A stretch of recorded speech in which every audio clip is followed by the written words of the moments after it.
This was the first time in 23 years that I did not attend a high school graduation and escort seniors into the stadium dressed in caps and gowns as they smiled for family and friends. So many annual traditions lost, social lives paused, and emotions scattered in this extraordinary time have given me a chance to reflect and think about how we as educators can best serve our students through the ebb and flow of this pandemic. I'm a member of my district's reopening task force, and discussions have begun about how to respond to the recommendations made by the LA County Office of Education and the CDC on how to safely reopen schools in the fall. Furthermore, this morning, the California Department of Education released their guidelines for school districts across the state. The most important takeaways were that first, their recommendations only, and second, that every school district has its own social context and its own educational needs. I'm certain that CUSD will engage in thoughtful discussion as they consider the needs of students and families in the district. There are so many concerns: social distancing in the classrooms and around campus, the wearing of masks, the return of athletics and extracurricular activities, options for students who need to continue their education through distance learning.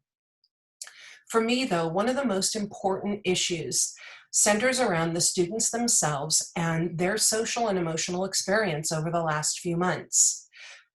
I watched firsthand how student behavior on Zooms changed dramatically over 10 weeks. It began as a novelty. Wow, we get to talk to Mrs. Archer at her house, and oh, Mrs. Archer's cat's on the Zoom today. And as time went on, the novelty wore off.